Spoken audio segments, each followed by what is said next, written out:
Guys, welcome to the I Love CVille Show. It's Jerry Miller. Good Monday. It's great to be with you after a fantastic weekend. Spring is most certainly sprung. It's warm in Charlottesville and Central Virginia, and I'm feeling really good. I really like when daylight savings time goes into effect. I feel like the day is longer, and we can be certainly more productive. I'm Jerry Miller. It's the I Love CVille Show on the I Love CVille Network. A pleasure to be with you. Councilors Kathleen Galvin, Heather Hill, and Restauranteur Peter Castiglione on set on the I Love CVille Show to talk about some important items, specifically the meals, lodging, and real estate taxes and how they may or may not impact fiscal year 2020 budget and the deficit that we have on the horizon. I wanted to go to the folks that know this better than anyone and get some perspective out there so you guys can become more educated. The whole point of the platform is not to sway your political ideology. The whole point of the platform is to educate you with knowledge so you can make your own informed decisions. We will welcome the folks shortly. First, let's thank the fine folks that make this program possible. First, Sean and Roxanne Simmons at Greenberry's Coffee. Roughly 28 years ago, a husband and wife had a dream of opening a craft coffee shop. It was called Greenberry's. They started in the McIntyre Office Park and also with a retail location in Barracks Road Shopping Center. Now it's a global business with locations in Qatar, Saudi Arabia, Japan, soon to open in Portland, Washington, D.C., and Harrisonburg, and it started in Charlottesville. We love to celebrate stories like that at I Love CVille. I also want to give some big-time props to the good doctor, Scott Wagner of Scott Wagner Chiropractic and Sports Medicine. Who's got your back? Dr. Wagner's got your back. We are the advertising agency of record for both, and we certainly support and certainly appreciate their support here at I Love CVille. Harris Tolber's our director, Lauren Linsky upstairs producing the program, Judah Wickower over here in the corner. Right next to Kathy Galvin's beautiful Specialized bicycle. I think on that note, we go to the studio cam and we welcome the folks to the set, Harris Tolber, Kathy Galvin, Heather Hill, and Peter Castiglione. We will start with the ladies because we're gentlemen here and the ladies get to go first. Why don't we start with you, Councilor Galvin. The budget, a deficit on the horizon. We have to make up that deficit somehow. We have meals, we have lodging, we have real estate taxes being considered. I will start open-ended with you, so you can go anywhere you want. Thank you. Which one do you like and prioritize more than the others? Kathy Galvin, the show is yours. I think it's important to understand, for everyone to understand, why we're even talking about the possibility of raising taxes.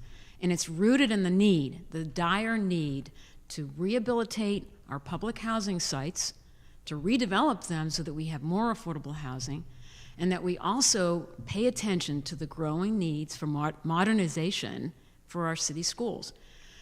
I learned about a dozen years ago when I was on the school board and I was involved with the redevelopment committee for public housing that Crescent Halls, South First Street, any number of housing authority sites were deteriorating. They were not in good condition a dozen years ago. They've gotten worse now. I am an architect. I have an ethical code to make sure that I do not do any harm. I have an oath of office to maintain the welfare of my community. I'm a human being. It's morally reprehensible to me that we would not be making our public housing residents and our assisted housing residents live in more than standard housing, but excellent housing. So it is a major question for me. How do we get that done? We need to fund it.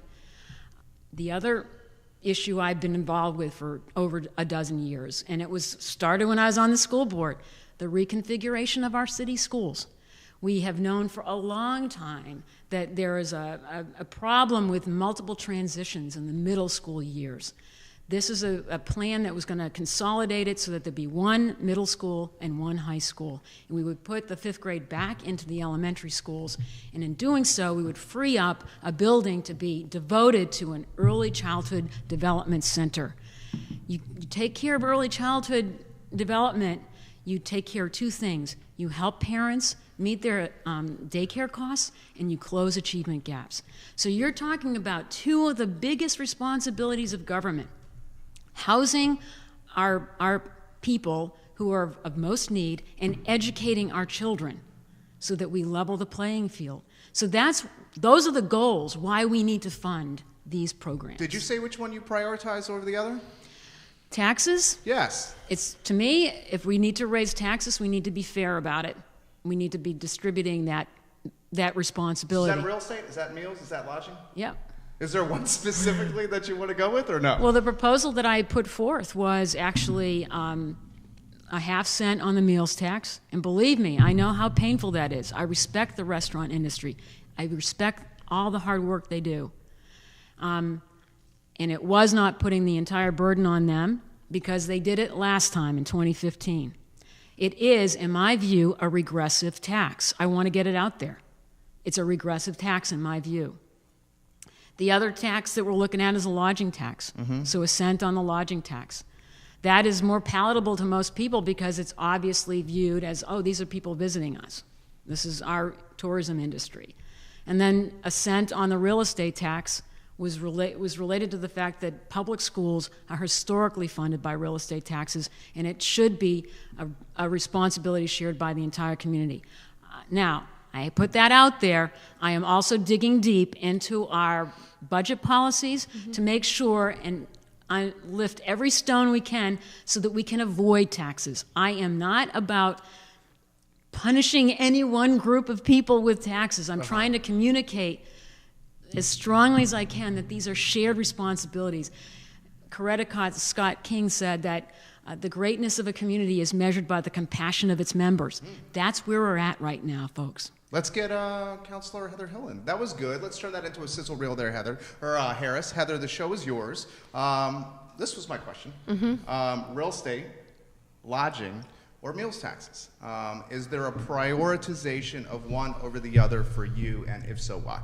I think it's ultimately if we have to get to that point, and Councilor Galvin and I had conversations over the weekend as we really want to unearth every other option we have because, and I will get to that, I swear I will answer. But we're in a unique situation where all these things are kind of coming at us at once in terms of these capital program requests in order to fulfill these LIHTC application requirements. And so for me, as much as I know that over the course of the years that'll follow, we're going to have additional requests. These are one-time requests for these specific projects. And so I just struggle to look for a tax revenue source to be funding things that are going to not be necessarily in perpetuity, but are in these one-offs. To address your question directly, and I was pretty public about it last week, the last tax I care to touch is real estate. And I agree with Councilor Galvin that everyone has to share has a piece of the lion's share of this. Relative to our schools. However, I feel like with the assessments that have continued to rise, people say, oh, you haven't changed your tax rate since the 80s. Well, that's true. However, an effective tax rate has taken effect just because of the value of properties. And I know that in the assessment breakout that was provided to council, it looked at it by neighborhood, and 10th and Page is one of the ones most significantly impacted by those assessment increases in the teens. And so as we're trying to solve an affordable housing crisis, we can often find ourselves exacerbating it. And so that's a huge concern for me. I think so that's the one I would go towards the least. I also feel like restaurants, as Councilor Galvin, acknowledged, affect different people disproportionately. And at the same time, I recognize that industry has already kind of taken a hit from that in recent years, and it mentions there's a component that's its tourism. There's still a large component of that are local folks. Whereas the lodging tax, which is the one, again, I'm still not committed that we have to do any of them, but I do feel that that's probably the first one that I would go to as we need additional revenues. Because it's lodging. outsiders. It's tourism, folks coming in, and it's hard for me because I put my consumer hat on, and I've done brand management, and I just feel like, does the consumer really value those taxes, both for lodging and meals? And I've had many conversations with restaurateurs that have expressed to me how much it's much more broader of a view than that. However, I do think that there's a lot of value when people are coming to this area and they want to be central in where they stay, that I don't know that a logic that much of an adjustment is going to have a major impact on that. It's more like where is that in close proximity? Because an Uber ride from the county into the downtown area is likely going to cost more than that additional tax. And that's not to say I'm not discrediting it. I certainly am, along with Councilor Galvin, looking at what can we look at in terms of our financial policies to determine, is there other dollars that we are setting aside that maybe we're too conservative on to determine is there some monies that we can then allocate? Because right now, these are one-time commitments, and I want to be very optimistic about these applications that are going through for LIHTC. But if they aren't successful, then that we have ourselves in a very different scenario, and I don't want us to find ourselves taxing, certainly not unnecessarily. That's not to say there's many things that we could be putting those funds towards with a capital improvement program that has $150 million that's unallocated. There's no lack for need in our community, whether you're focusing on infrastructure, schools, or on housing. Okay, sizzle reel that, Harris. We're going to get Peter in here. You got one of your fellow counselors, Dr. Bellamy, watching right now. Dave Norris also watching. A number of folks from City Hall, I see. Pretty much every news station in town is watching right now. Peter Castiglione, the show is yours. Open-ended. You have a lot of skin in the game. Yep. As a leader in the restaurant community, that's safe to say. Anywhere you want to go? Yeah, talking about lifting stones to figure out if we can find a way to bridge this gap, this $3.2 or $3.3 million gap. I didn't get which number was right the other night at the budget meeting, but it's my understanding, and I have asked the city manager if maybe this would be a possibility, and I'm hoping he's looking into it right now, that the first half assessment increases for fiscal year 2019 are still on the books. We raised the assessments. It's my understanding that we have upwards of $3 million sitting on the books right now that is not appropriated. And normally I don't think this money gets moved anywhere until the end of the fiscal year, but it is not unprecedented to pen in some sort of amendment to the current budget, take that $3 million and move it straight to the non-bondable projects that are creating the deficit in the 2020 budget. If we do that, it's balanced and there's no need to tax the restaurants or the hotels. Maybe they could have another year to catch up from August 12th and get their feet under them, because 2018 was a rough year for all of us and we have the stats to prove that. On top of that, it is also my understanding after talking to city staff that our tax revenues are overperforming their projections when we made the 2019 budget. So at this point, we're expecting a surplus at the end of this fiscal year of upwards of several $1 million, which is very common. It happens almost all the time that we go into a budget cycle, we have a deficit, and then when it's all said and done, we end up with this big surplus at the end of the year. It happens most of the time, as a matter of fact. So if I'm right, if we could take any amount from either of those cash funds, the surplus that we have from the assessment increases, which was collected on property tax, which was basically a real estate tax, or we can take the extra surplus money and meld that together, do we need to raise taxes at all? Sizzle reel that, Harris. Kathy, why don't you jump in here and respond to what he has to say there? I think just to piggyback on what Heather just said too, is that what is of concern to me as well is the fact that these are one-time outlays. And to raise taxes, which are going to be ongoing increases in revenue. Right, perpetuity potentially. For one-time monies is what gives me pause. Is there some way that we can, by adjusting our budget policies, and these are policies that we have created ourselves, about what kind of general fund reserve do we need? What kind of contingency funds do we need?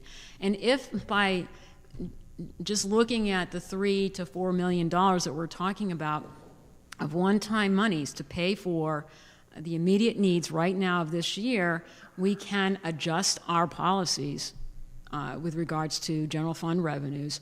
I'm looking at that. We are all looking at that. So that's the difference. This is not like hiring a new position where you're going to have to cover those costs year after year after year.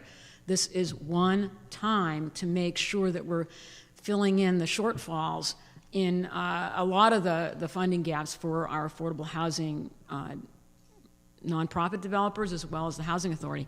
And just again to give a big picture view of this, one of the reasons why local government is getting stuck, footing this enormous bill and taking this enormous responsibility on its own is because the federal government has given everybody a tax cut, meaning corporations. Because of those tax cuts, it's reduced the value of the low-income housing tax credit so that investors aren't looking for tax shelters as much as they used to, and there is a kind of a funding gap as a result that the local coffers have to fill. Sure. I think, and I'm going to throw this out there. You can go anywhere you want, but I think I need to put this on the radar. We're talking about local developers. I'm friends with a lot of them. A lot of the local developers are turning their attention away from the city of Charlottesville and their development projects, and are either going to Albemarle County, Oliver Kutner's case, the city of Lynchburg, finding through frustration of working with city council and city hall. They're saying that it potentially is not an amicable or easy or approachable process. Keith Woodard's $80 million development, potentially a microcosm of that. I'll ask specific questions after the next round here. I feel like I should give you an opportunity to go anywhere you want, Peter anywhere he wants, and then we'll go to specifics. So the show is yours. You're referring to the developer piece. You can go anywhere you want on this one. You can respond to Kathy, Peter, developer. Okay. And then I'll go specifics. Okay, let me just get my train of thought back. There was something that you said earlier, I'm just trying to make sure I get myself back to, but I mean, for me, it's also not just the size of these projects, but the timing at which when they can actually be implemented. So for example, as much as we are looking at all this robust development in our low-income communities through some of these programs that are going through the LITAP application, for me, I'm just trying to get my hands around when is this actually then going to take place, because I'm not confident it's all going to take place in this next fiscal year. And if there's any wiggle room that we can do to kind of project this out over the course of a couple years, then that does give us more breathing room, because I'm with Peter in that I just think even if we just have one more year of more information and just see what the trends are for the restaurant industry, I think we'll be making a more informed decision, because I certainly see the data they're presenting. I recognize it's a very specific sector of our area that's been hit for a number of reasons, and the tax piece is just one additional component of that. And so for me, it's not just about the size of these things, but also the timing in which these projects might come to fruition and us being responsible with that. And I recognize the surplus. That's what I was going to respond to you. And, it always kind of, before I got into this seat, it always jarred me too. And there was one year in particular that it was extremely high, and I think that was when it was aligned with those assessments, where the commercial assessments came in after we changed the tools we were using to develop those assessments.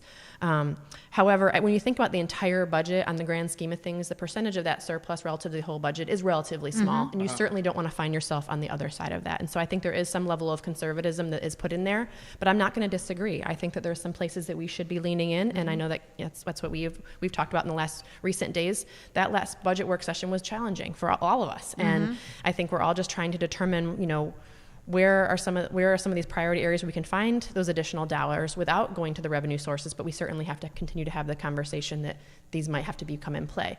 At the end of the day, if we had all the money to cover those priorities, there would be still another set of priorities. So those surpluses, in my opinion, never go to waste, because they're certainly applied to things that we are all feel like are top priorities. And one of them is the Elliott Avenue streetscape is something that we know that right now is just not going to fall within that top tier of things.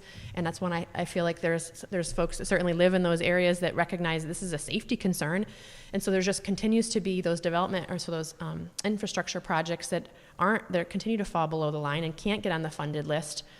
Also, as to say just that these are the priorities we have now, and I think we certainly need to be balancing our budget based on those existing priorities. But that's not to say there's not another whole group of things that we wish that we could be spending our resources towards that are going to make the quality of life. Act. Yeah, it's a balancing act. We have a number of council candidates watching right now. Michael Payne, thank you for tuning into the program. I got a message from Lloyd Snook that I'm going to get to. I'll ask specifics for the next go around. You still have a chance to go anywhere you want here, Peter. Thanks. I think it's important for everybody that's listening, because in the couple moments that I've gone to City Council for Matters Public and I've done your show, like I personally have taken a beating on social media. Everybody needs to know that I'm here. Socialist Dog Mom's not a fan. She is not, but I appreciate Socialist Dog Mom's passion and how she wants to get what she wants to get done, and I give her the ultimate respect for doing it her way. Point being is I have a 7-year-old in Burnley Moran, all right, and my wife and I talk all the time about what are we going to do when she gets to middle school, because the middle school issue is an issue. I want you to know that I appreciate that. Affordable housing, like I'm all about it. I'm just here saying that the restaurant industry is in a pickle right now, especially relative to the county. Okay, I've got my metrics, and I've said it before. I've done the research, and the city has lost restaurants in the last 3 years and lost upwards of 200 jobs between 2015 and 2017. There was an uptick and a backtick.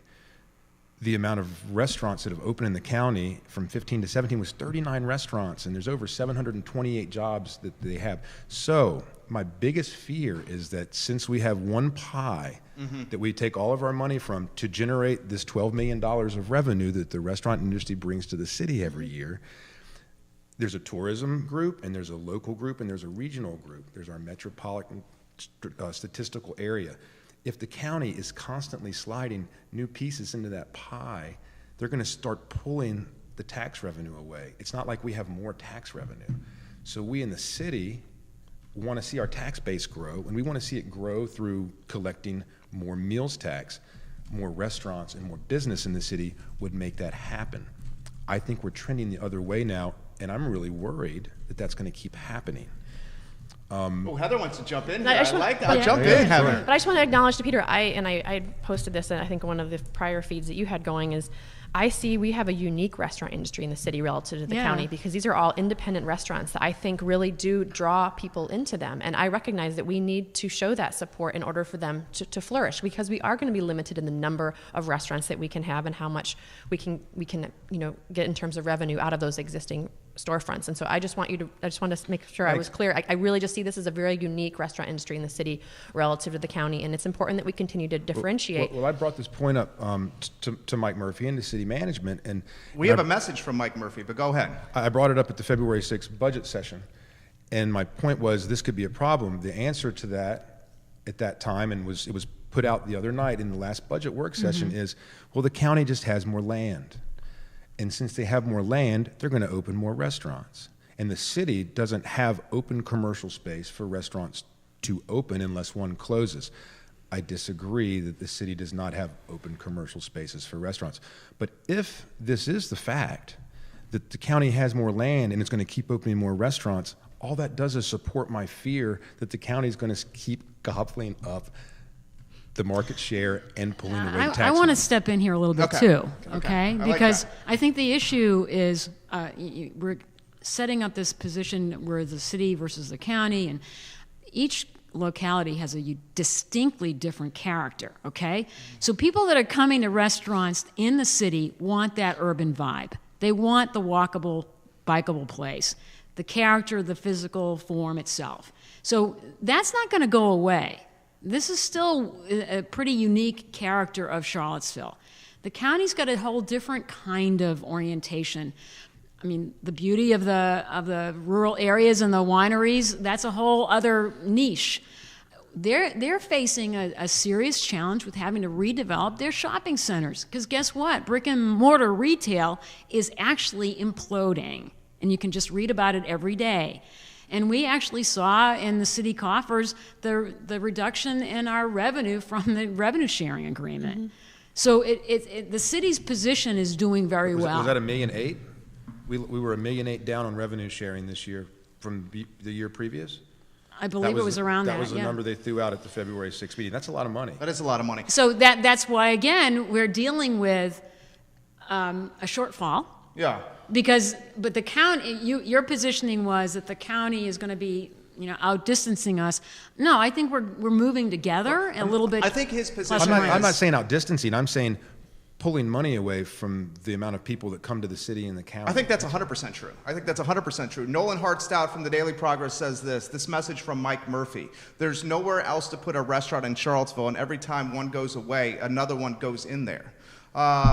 Interesting comment. Neil Williamson says the revenue sharing agreement looks backwards 2 years. FYI, you want to jump in here on that one? That's where it has to do when we had that reassessment piece that was so significant a couple fiscal years ago that really affects the formula, and it's a lag to that. So thank you, Mr. Williamson. Neil, follow Neil on Twitter. The guy's on fire. Lloyd Snook says the property. This is about Keith Woodard's development. So I'm going to throw this to you. You're an architect. I want to get your perspective on this. Lloyd Snook running for city council. Michael Payne also watching right now. The property tax on property valued at $80 million, which is Keith Woodard's property, which is admittedly not the same as property that costs $80 million to build, is going to be 95 cents per 100, or $760,000. Lloyd says raising 1 penny on our property tax rate will generate about $700,000 in revenue. If we build 2 Keith Woodard properties, we don't need a tax hike at all. Jump in here, Kathleen. Okay, Galvin. I supported those projects. Okay, Why did it fail? Why did it not You need come to talk to the fruition? other councilors that didn't vote for it. Okay. Because exactly, I mean, between the Dewberry Hotel and we're looking at West 2nd Street, those two projects probably would have helped close the gap right now. Undoubtedly. But that didn't happen. And of course, the revenue doesn't come in until the project's finished. So we need to be fair about that. Sure. So I think the idea is to grow smart and to be strategic about where your kind of large, expensive Class A office and luxury apartments go. If we build those everywhere, we do inflate land value. And we saw that on West Main Street with the flats. Yeah. Okay, so the flats, for example, before it was improved, as they say in the real estate industry, the parcels of land, I think, went for something like $2.5 to $3 million and gave us that in tax revenue. Then it was sold in 2016. It was another big factor that raised our assessments for $77 million. Corn made out like a bandit So on that that one. was an awful lot of value that was added to our local real estate that then redounded back to our assessments. So we have to be very careful and strategic, and I've been pushing that kind of planning ever since I've been on council. Where do you want to grow big, and where do you want to then make sure that you're also building in affordable housing as we're building? I'm going to throw this to Heather here, and I'm an entrepreneur and a libertarian. Okay, I try to come up with ideas that don't involve the local government in my small business because I'm an entrepreneur and a libertarian. I try to think outside the box. I see creating properties like Keith around the city, helping the city market find a home. The city market does not have a home. I see the opportunity with Keith's project being potentially something that could connect Court Square and Market Street and the downtown mall to the Ix Art Park. I think we all see a downtown mall that's going to migrate to the south side of town to Ix. You're a huge proponent about that with the cap. I mean, let's be honest. It's a huge point of what you're trying to stand for on council is improving the downtown mall and migrating it that way. Heather Hill, I want to clarify that. Okay, please. The strategic investment area. The strategic investment area started as a choice neighborhood grant application. The idea was to make that a more livable, healthy community for the residents that live there. You're pushing and it it was though. an underdeveloped area as well. So how do you do that without displacement? And in doing so, you provide more opportunities for living and working and more amenities like public parks and dealing with food deserts. That's a food desert. That is a food desert. There is no public park. You're right. And we need to be able to make sure that every neighborhood in this community is a place where children can thrive. That's a good point of clarification. Heather, So you jump in. I'll jump in here. You and I have talked about the Keith Woodard project at length on this show. But for me, I am the first to admit, and Councilor Signer raised it the other day, I think all of us really would like to find this additional revenue coming from new sources like these projects would be coming from. And so I mentioned, I said, no, I didn't realize people had never really referred to it as the skeleton in the sky publicly, but that's what I refer to as the building that Dewberry owns. And I think it's a grave mistake that we did not pursue on that agreement that was pushed forward. And so we are where we are with that. But relative to Woodard's project, ultimately council did vote for it. And it had a number of hurdles with other groups that have to weigh in. And there was competing priorities because, frankly, that was a different proposition that was originally put forward in front of council because that building was financially really challenging to kind of pull off. Because market conditions changed. Yes. They absolutely did. And I think I just struggled because I was seeing an output that was not going to really fulfill the needs of a market, which was why we were constraining that project to be what it was. And I think we can actually do something even better there. And so I just feel like, why are we putting ourselves in this pigeonhole to develop something that might not even be meeting the needs? And I spent a lot of time with our market folks. I went to so many meetings as this was being deliberated. You're talking about the long game. Of course. Yeah. Yes. Yeah. And I like that you're talking about the long game, but the long game doesn't help the short game. And the short game, we're in a crunch here.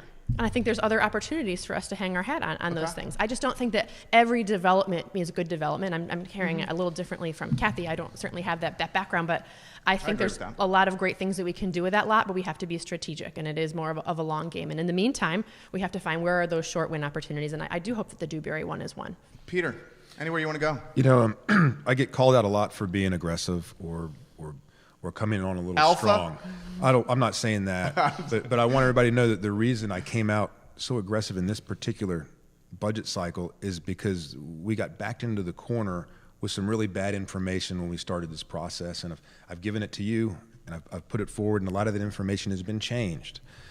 So instead of being aggressive and talking about how messed up I think it is and how the information has been wrong and how we're getting railroaded, maybe we talk about some possible solutions for the future. Solutions. I like that. For instance, and this came out the other night because a lot of people just did not know this, and it's been on the books since the meals tax was increased from 3 to 4%, that 1% of the 5% of the meals tax goes directly to the debt service fund. Mm-hmm. Now, last year, and the projection for this year is that the restaurant industry is going to ultimately collect $2.4 million to put into the debt service fund. Now, if I'm right, our annual nut to pay down our debt, to keep our AAA bond engine running so that we can keep our good rating and we can borrow money for projects, is about $890,000 a year now. So if I'm doing my math correctly, we've got $2.4 million coming straight from the meals tax revenues, and it's the only revenue stream that has a dedicated point in which it lands in any sort of fund. A little bit goes to the CACVB, the 1% of the first 5%. This is a substantial amount of money. If we're collecting more than twice what our actual debt nut is, would we consider, if $890,000 is what we owe? I think that's the additional debt service. I think that that's was a additional debt service. differential. Okay, That all was right. a differential. Let's call it the differential, the additional. Whatever the amount is, could we pull off 0.5% of that 1% and move it over to the CACVB so that we can start marketing the industry? area. Yeah, and that's the question I raised during our last council meeting, because I made the point that every time we increase the meals and lodging tax, now lodging tax gets a 30% of the first 5%, I think Yes. is what it is. Okay. But anything we do beyond that, it all goes back to the city. And I do think that is not a fair way of approaching this. And I think that by investing back into the tourism industry, that it will pay off in money multiple folds. And I do want to stress, however, as well, that we now have 2 elected officials Yes. from each jurisdiction on the CACVB board. So the county has got to also be a partner in this discussion about what revenues we put into the tourist bureau's budget. And we're working on that right now. I think we have an excellent promotional strategy at this point in time.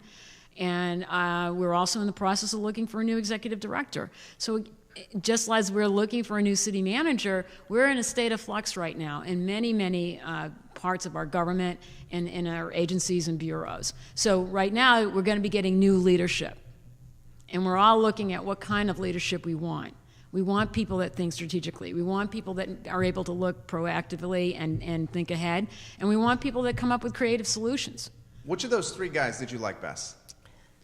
At this point in time, I don't think we really are at liberty to talk about that. Okay, all right. Can you? We will are you? talking No, all about I can it. say is I'll tell you what, the process was so informative. Yeah. And just by It was a good idea. by engaging so many different stakeholder groups and different formats of engagement, it just really kind of opened my eyes up to the importance of really just having such a thorough process as that was, because not everyone obviously is going to have a consensus. I mean, but it's just a really informative way of going about it, because this was unprecedented. And I think it left a lot of us anxious of how this process was going to unfold. But all in all, I think that the community was really receptive to how many opportunities that there were available to the general public, as well as other members of the community that were brought into the fold. I need to get some comments out, and then we got to get If I could Peter just in make here. one more Sure. I like your qualification, confidence, Galvin. just because this is a personnel matter. Okay. That's why this is not something that we should publicly talk about. But like Councilor Hill said, it was an eye-opener for all of us to see what other people do in other places and how they solve problems, and they've had problems like ours.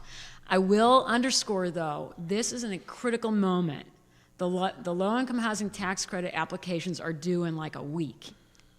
This week. Oh, is it this week? I Is believe it it's March this week. 14? I think it's this week, yes. So there is no time for us to delay our commitment to public housing and Friendship Court. And I am making it very clear, I am committed to those 2 projects, those 2 entities, in terms of getting the resources they need to change the lives and the dynamics and the trajectory of the people who live in public housing and Friendship Court.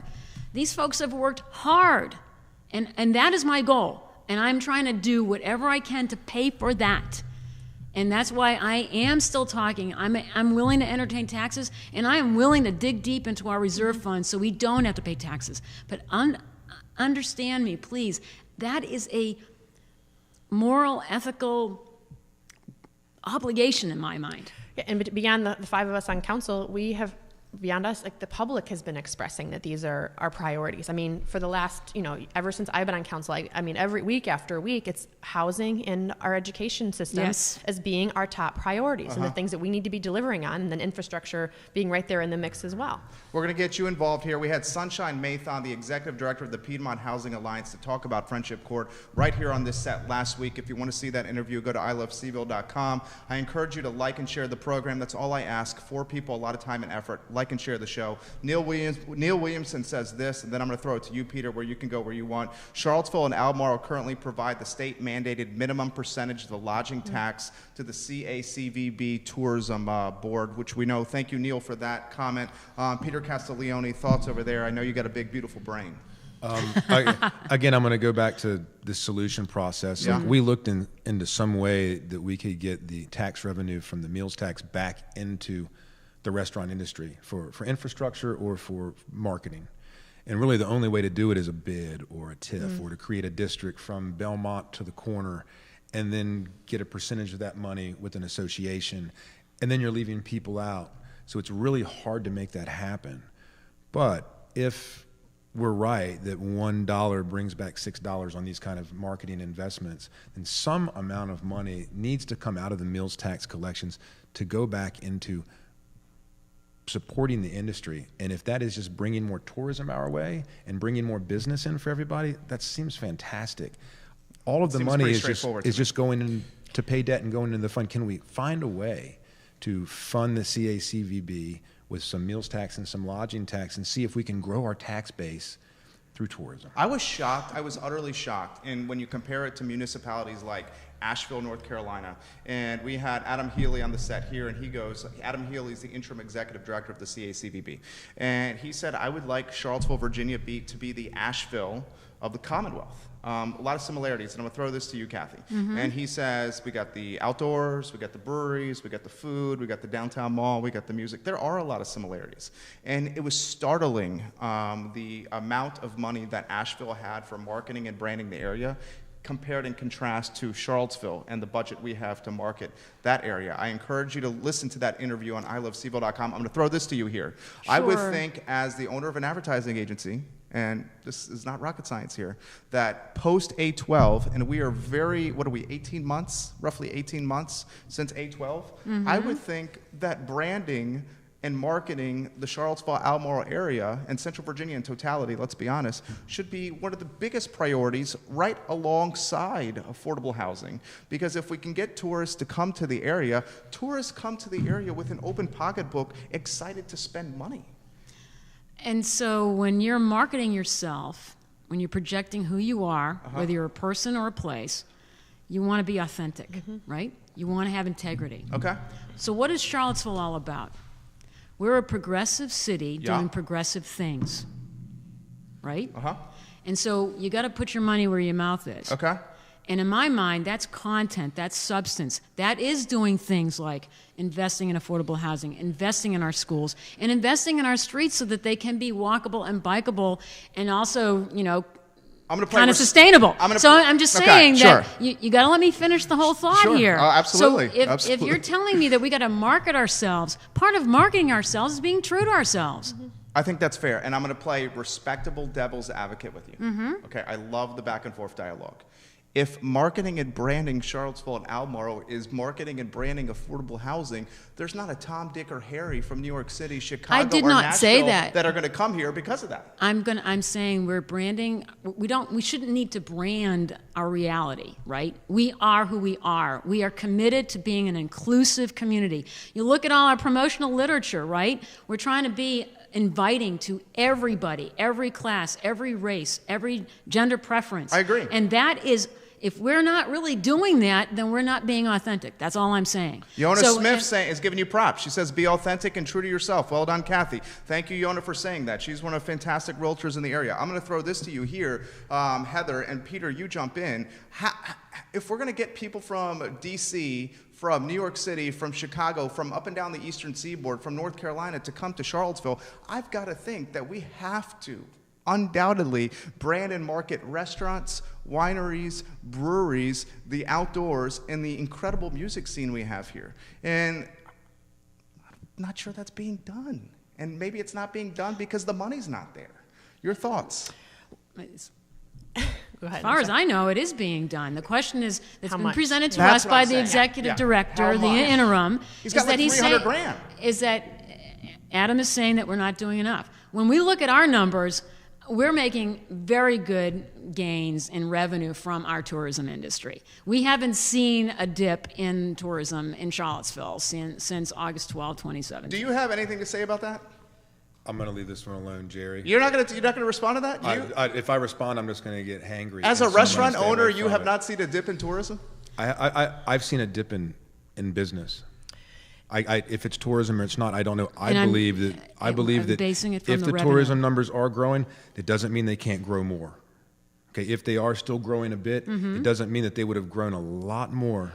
And that's I'm not arguing that. What do you think, Heather? I think there's two versions of tourism, and one of them really isn't tourism, but we also, I think one of the trends we've seen is that folks that are coming from the immediate outside area, we've maybe lost some traction there, and they are finding themselves stopping short of coming all the way into the urban area. You're talking And- about Central Virginia? Yeah, or even the county, but I realize we have to look at this as a region. We're talking about Right. the CACVB dollars. But at the same time, when we know that we actually have more flexibility in what we can do with these tax rates for both meals and lodging, my question is, as a city, and I've asked this to our economic development director, one of the first budget sessions was like, is there anything that we can do with dollars that we're generating just within the city, independent of obviously the work that's going on there, to show that we're reinvesting in our city's businesses, whether it be restaurants or tourism? Because I do feel that and obviously it doesn't affect lodging, but in terms of the restaurants, I think that a lot of folks, for whatever reasons they have, are not coming all the way into the urban environment, and they've been turned off by that, and that I gives have me a great thought concern. on that. Okay. Me too. About 30 years ago, Okay. 20 years ago, when the downtown mall was first envisioned, we were the biggest draw in the region. We were the biggest destination for the entire region. The county has been redeveloping. They've created stone fields. They've got the Wegmans shopping Fifth area. Street Station, yeah. Fifth Street Station. So there are other places for people to go to, quite frankly, that are closer to where they live. What that tells me is that we absolutely do need more residential around the downtown mall and along West Main Street, so that people that are living here can actually walk to the restaurants, walk to the shops. It's no longer going to be the regional draw that it used to be. And again, I think that's great because it makes us more authentic. But that's We're why- not just a show. We're not just an amusement park. We are a real neighborhood with people living here. So Well, that's we're why I creating love- density through development. And I have always agreed with that. I have never been against That's a great good idea. redevelopment around the city. Well, that's why then I have to bring up, just doing my due diligence then, why does an Oliver Kutner micro apartment complex concept not go through? I said good development. Okay, so you had issue with Oliver's plans. And that was where we had a very serious issue with that plan, and that thankfully we had the strategic investment area to be used as our standard of review. Okay, sorry, I'm sounding a little wonky here, No. but that development, yes, it gave us quite a few micro units, but it had 2 to 3 stories of blank wall across the entire length of a block, kind of concealing a parking garage opposite Friendship Court. That was a slap in the face, in my view, to the neighborhood. You need to have active streets. You need to have wonderful facades.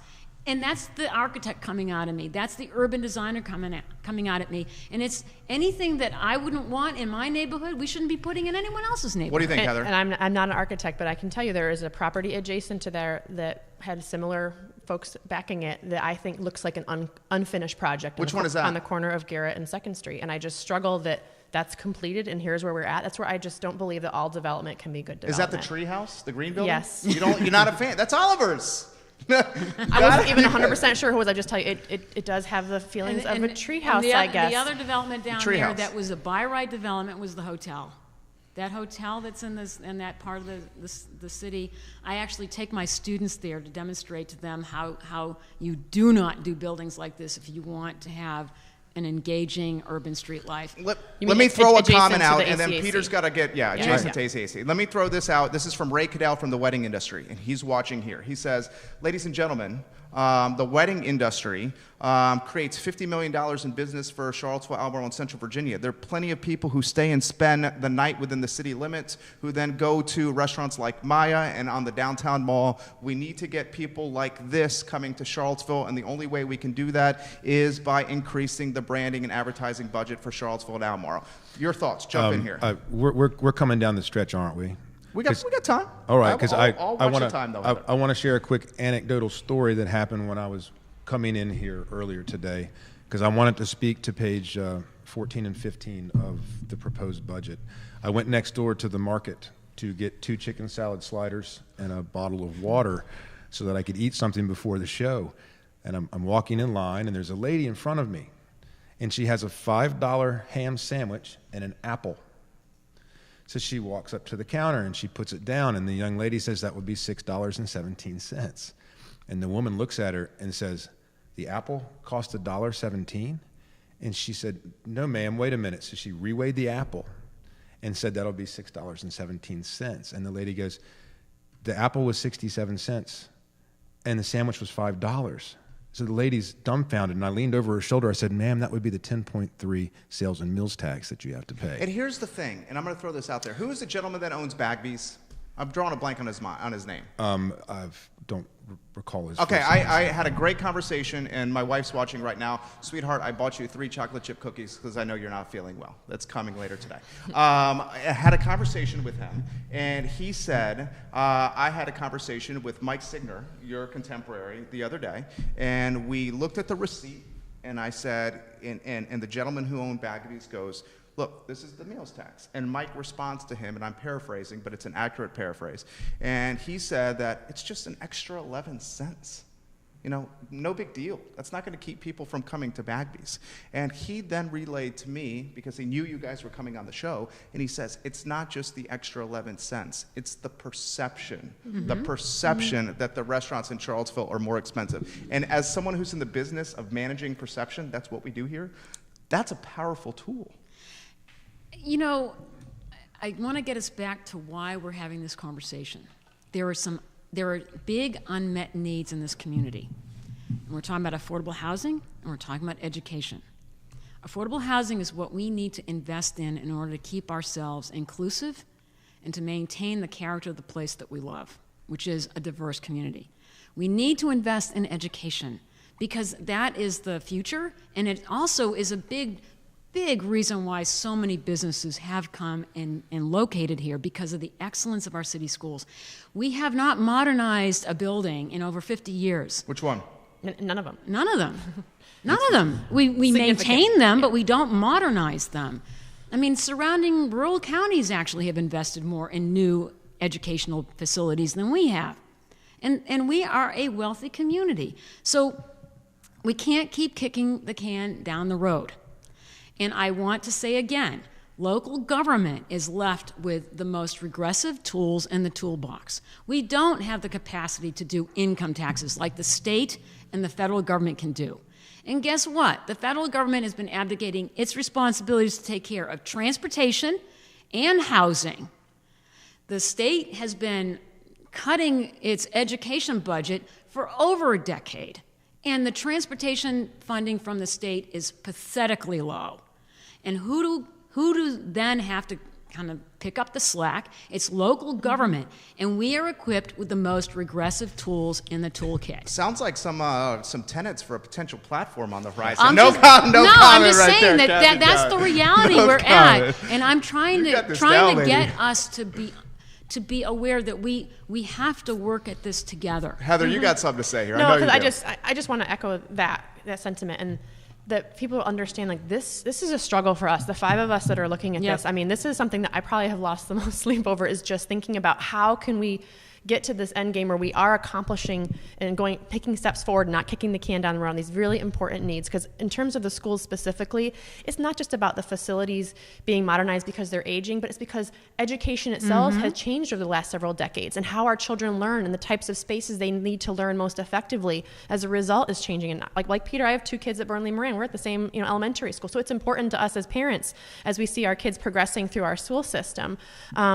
But we are in a constrained environment, but that's why it really is going to take all of us working together into being creative and partnering with those in the community, like Peter and the restaurant groups and, you know, all of our residents. I mean, I feel like council has always been open, like, bring us your ideas. You know, the budget book is available to everyone. We spent a lot of time this weekend just looking through, like, what are other ways that we can kind of crack this nut. But I think there's one of the things I campaign on is just really engaging with the public in a way that they come and they can be part of the solution. And this is a really tricky place that we're finding ourselves in. I would like to quickly thank both of you. Yeah. Okay, because over the years, I've gone out of my way to try to have conversations with council, either about things that affect me personally or more than not, either the West Main Steering Committee or the restaurant industry. And we have spoken many, many, many, many times. Thank you for taking the time. And you just started, and we've already gotten together twice. And we spent an hour and a half one morning, and you had a busy Yeah, you guys day. are great.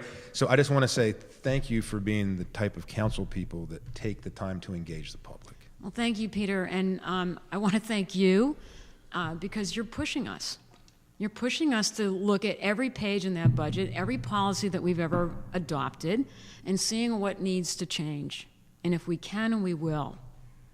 And I'm just pointing out the dire needs that we have. And it is a bit of a perfect storm, but it's here. It's right now. We have to deal with it. We have to deal with it as responsibly as we can. It's undoubtedly a perfect storm. This close to 8/12. I mean, it's like a collision of, like, so many things at the same time. And I do not envy your positions. I respect you guys. I think 8/12 actually inspired us to double down on what we believe in. Yeah, got the dialogue and the conversation going. What are you thinking here, Heather? No, just thinking, I was just going to kind of say that same similar point. I mean, I think a lot of folks that do this every day were aware of it, but it really broadened our community's awareness. And going back to, like, the progressive taxes, we have folks that write us every day that are prepared to pay more. But unfortunately, we're pretty limited in the types of structures that we can do.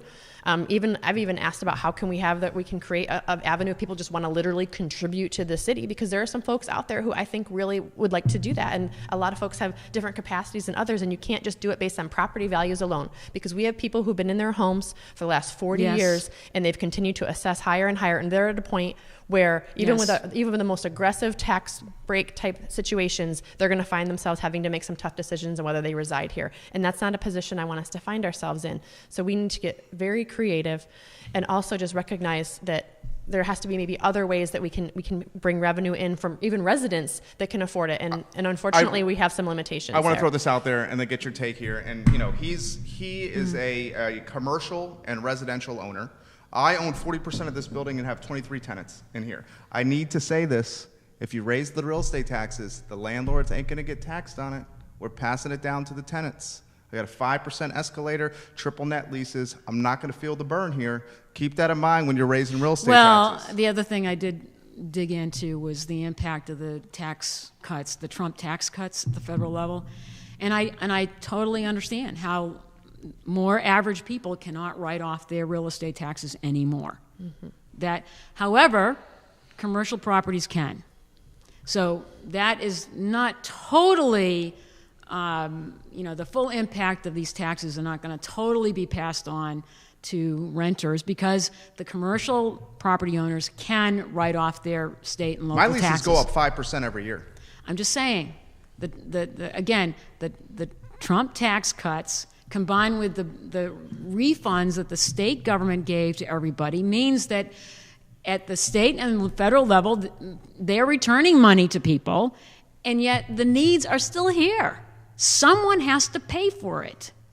Someone has to really put down some money to change the life and trajectory of our public housing residents and our assisted housing residents, and make sure our schools are funded. Yeah, I agree with that. I mean, there's been this conversation recently, and it got rather heated about how every burger on the downtown mall is $20 and how our restaurants in Charlottesville are so expensive. Well, we opened 13 years ago, and our prices are way more expensive than they used to be, because every time the assessments go up and the property values go up, our landlords raise our rents, and we consequently raise our prices. Charlottesville is not an inexpensive place. Charlottesville's going to turn into San Francisco, man. And so I just want everybody to know that, like, we're not crying poor out here in the restaurant industry. We're suffering from the same kind of things that other people who need affordable housing and to make things affordable are suffering. Charlottesville is not becoming less affordable by any means. We have a satellite office in New Providence, New Jersey, and New Providence, New Jersey is a bedroom community of Manhattan.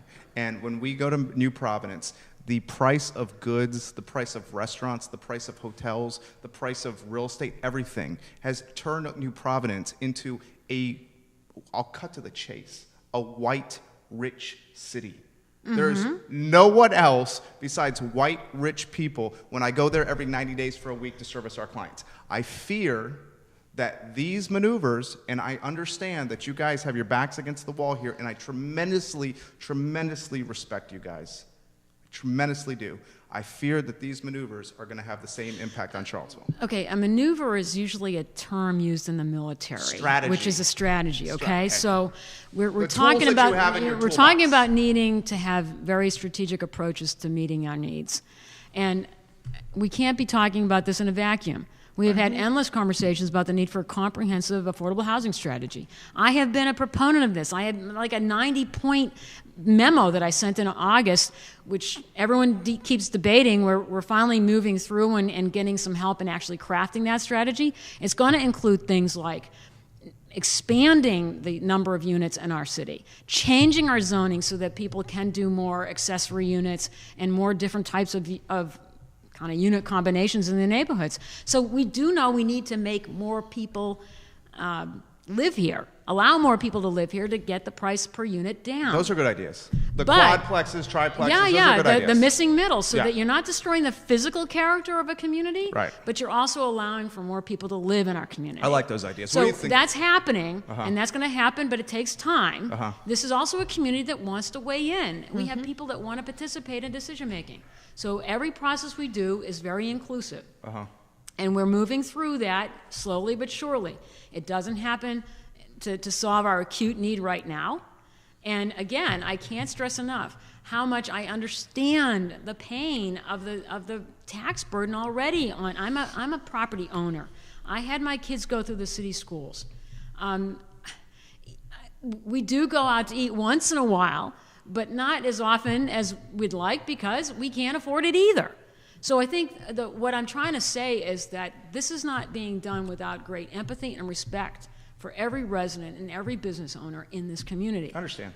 But it's also a responsibility that falls on our shoulders Right. as local elected decision makers to make sure that everyone in this community is getting a fair shake. And that deals with public schools and public and assisted housing as what's making us the inclusive, progressive city that we claim to be. What do you think, Heather? Relative to the housing piece, though, and I've mentioned this again and again, people write to us and they recognize that we're giving, that they were quoting more like $9 million this year to affordable housing, but we still need X, Y, and Z. And what I've pushed back on a few folks is asking them, when you're sending these memos to us and being very prescriptive about where our revenue sources are going to come from, do you have a similar memo that's going to the county? Because for whatever reason, the county hasn't seen the housing piece as a top priority. And I struggle with that because this is not a crisis that this city can solve alone, because of our limited land. 10.27 miles. But also our limited financial resources. And so I struggle with that disconnect because frankly, a lot of the folks who reach out to us aren't necessarily We residents can't of the forget city. the University of Virginia. The county, yes. county has so much more space. That's why. And I'm not saying it's not us versus them. It's how can we collaborate together? And again, Yes. Kathy mentions that the third part, which I was going to get to, the third leg of that is the university. And I'm certainly encouraged by the efforts that the new leadership has done, how quickly they had that community group turn around Yes. with some output. 3 months. That's actually stuff that's actionable. And so looking forward to where that's going to take us. And I think that we shouldn't be hesitant to initiate those conversations and ask for them to come to the table more. That's fair. All right, I'm mindful of your time.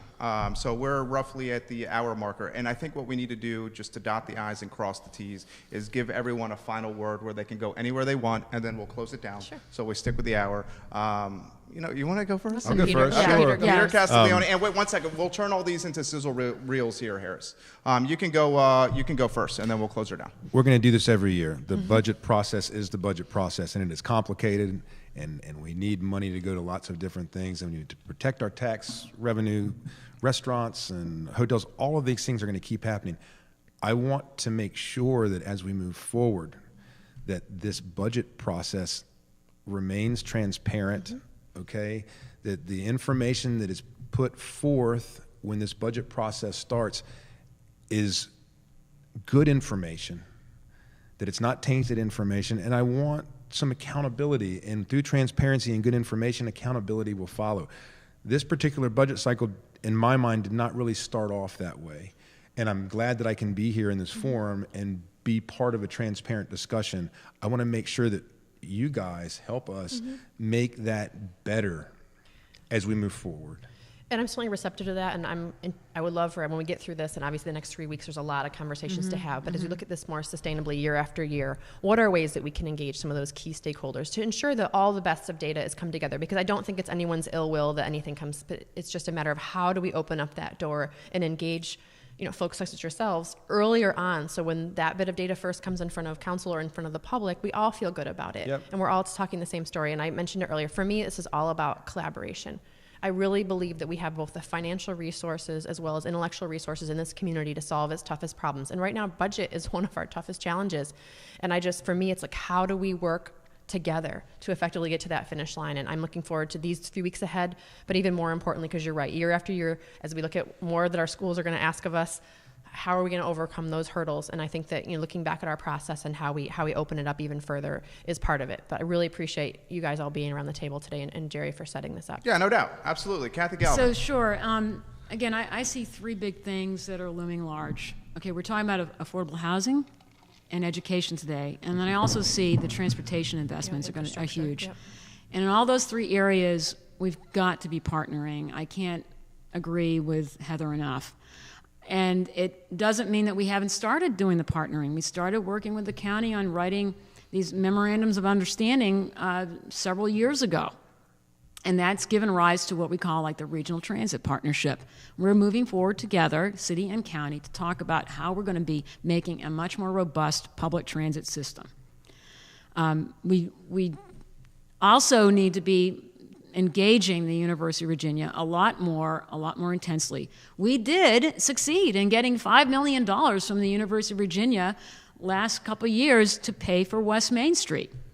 That was huge to get a dollar donation like that, a commitment. That is one reason why that was the only project in the Virginia Smart Scale applications that was funded, because it showed partnership, collaboration. There was investments from multiple players, the city and the university. So the state was a willing partner. So we've got to be able to figure out how can we leverage our commitment with other commitments so that we get more done. We are moving in that direction.